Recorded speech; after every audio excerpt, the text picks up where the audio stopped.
Okay, next up, I believe this is our last question. We have the combustion of propane, and we'd like to figure out how many grams of carbon dioxide would be produced by burning 70 grams of propane. And so usually you begin by first getting the balanced equation that has been provided for you here.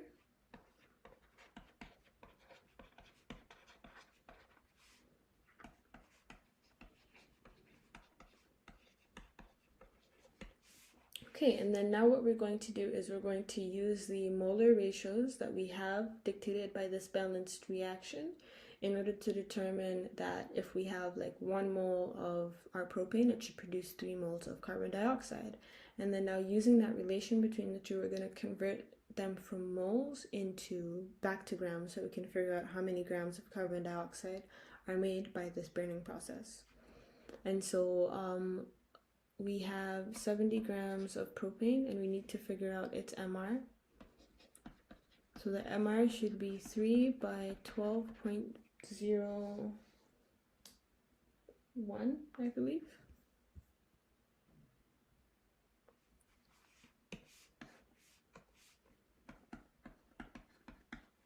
Plus 8 by 1.008. And this will give us a molar mass of 44 grams per mole.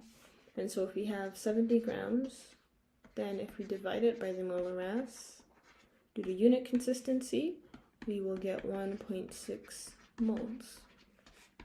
Okay, and so since the ratio is 1 to 3, dictated by this balanced reaction, if we have 1.6 moles of propane burned, we should get 3 by 1.6 moles of carbon dioxide produced.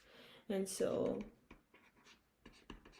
our molar ratio would look like this, to 4.8 moles produced. And so now we have the moles of carbon dioxide, and now we need to convert them back into grams. And so we know that just based off of this equation, we can make a triangle where you have moles. Sorry.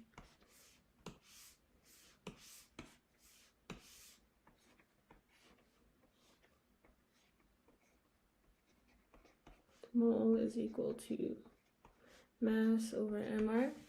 And so mass is equal to moles times MR. And so now we have our mass would be 4.8 times the molar mass of our carbon dioxide. We can find that easily, and it should be 1 by 12 because of the carbon, plus 2 by 16 because of the oxygen, and that will also happen to give us 44 grams per mole. And so now we're just going to do 4.8 by the 44 grams per mole, and this is of course in moles, so these two cancel, and it will yield an answer of roughly 211 grams of CO2, and that's going to be your final answer. Let me just double check.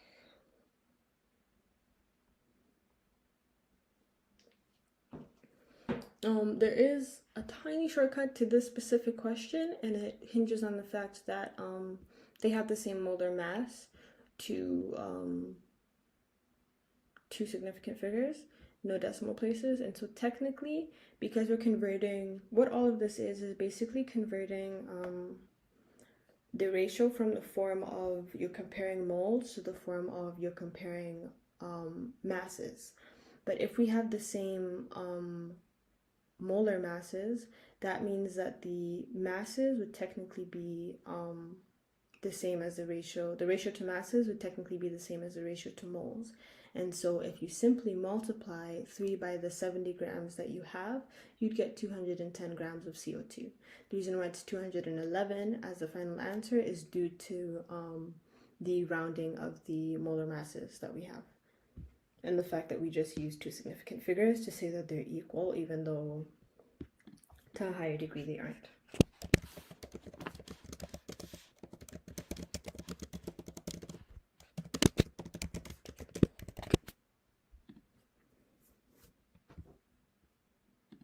And those are all of the questions that I have for you today. I hope you enjoyed today's Q&A.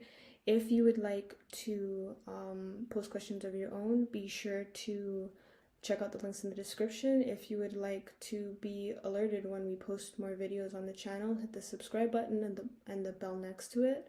This has been Marlon from OneClass, and I hope to see you next time.